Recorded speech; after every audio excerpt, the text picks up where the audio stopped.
అతను బట్టలు కుట్టుకుంటూ వచ్చిన ఆదాయంతో కుటుంబాన్ని పోషించుకుంటున్న సాదాసీదా టైలర్. కరోనా రాకతో అతని పరిస్థితి తలకిందులైంది. ఆర్థికంగా చితికిపోయాడు. కుటుంబ పోషణ ఎలాగో అర్థం కాక సతమతమయ్యాడు. కష్టాల కడల నుంచి గట్టెక్కించమని దేవుణ్ణి కోరుకుని కొబ్బరికాయ కొట్టాడు. అంతే, అతని మదిలో ఆలోచన మెదిలింది. ఆచరణలో పెట్టాడు. కట్ చేస్తే లక్షలు ఆర్జిస్తున్నాడు. ఇంతకీ ఎవరతను? ఏం చేసి లక్షల్లో సంపాదిస్తున్నాడో తెలుసుకోవాలంటే ఈ స్టోరీ చూడండి.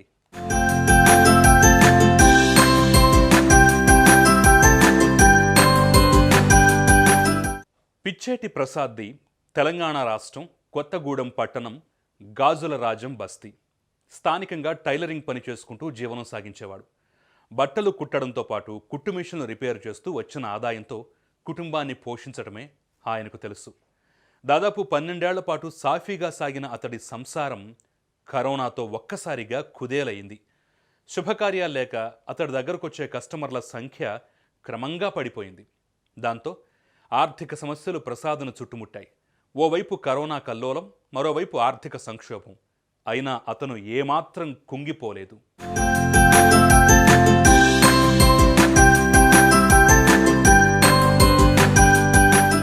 ప్రపంచాన్ని కబళించిన కరోనా అతడి వ్యాపారంపై పెను ప్రభావం చూపింది. కుటుంబ పోషణ కూడా కష్టమైంది.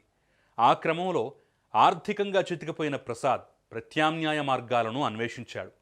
గుడికి వెళ్లి ఆర్థిక సమస్యల నుంచి గట్టెక్కించమని దేవుణ్ణి మొక్కుకొని టెంకాయ కొట్టాడు.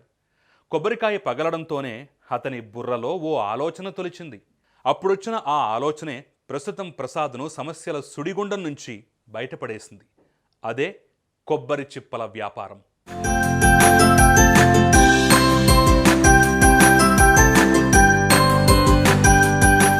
ఇక ఏమాత్రం ఆలస్యం చేయకుండా కొబ్బరి చిప్పల వినియోగం గురించి శోధన మొదలుపెట్టాడు. ఎండు కొబ్బరి చిప్పలకు మార్కెట్లో మంచి డిమాండ్ ఉందని గ్రహించాడు. ఇక అనుకున్నదే తడువుగా వ్యాపారంలోకి దిగాడు. ఎక్కువ మొత్తంలో కొబ్బరి చిప్పలను సేకరించేందుకు ఆలయాల కార్యనిర్వాహక విభాగంతో ఒప్పందం చేసుకున్నాడు ప్రసాద్. పచ్చి చిప్పలను ఆరబెట్టి తక్కువ వేడి సెగ తగిలించి ఆపై చిప్పలుగా మార్చే కుటీర పరిశ్రమను ఇంట్లోనే ఏర్పాటు చేసుకున్నాడు.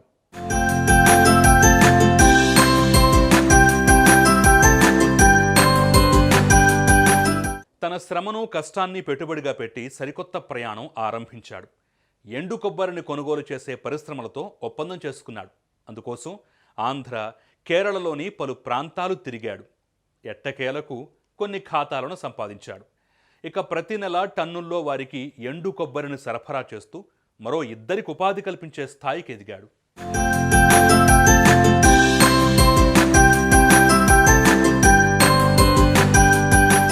సీజన్ను బట్టి ఎండు కొబ్బరికి డిమాండ్ ఉంటుందని, ప్రస్తుతం క్వింటా ధర దాదాపు 12,000 పలుకుతుందని ప్రసాద్ తెలిపాడు. ఎండు కొబ్బరి పోగా మిగిలిన చిప్పలను సైతం కొన్ని పరిశ్రమలు కొనుగోలు చేస్తాయని చెప్పాడు. ప్రభుత్వం ప్రోత్సహిస్తే కొబ్బరి పరిశ్రమకు ముడి సరుకును ఏర్పాటు చేసే పరిశ్రమను స్థాపించి తనలాంటి వాళ్లకు ఉపాధి కల్పించేలా చేస్తానని ప్రసాద్ ధీమాగా చెప్తున్నాడు.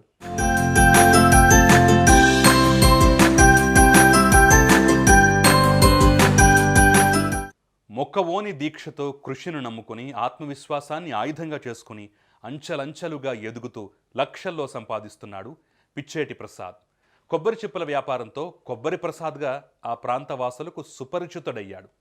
మన ఆలోచనకు ఆత్మవిశ్వాసం తోడైతే అనుకున్నది సాధించవచ్చని ప్రసాద్ రుజువు చేశాడు.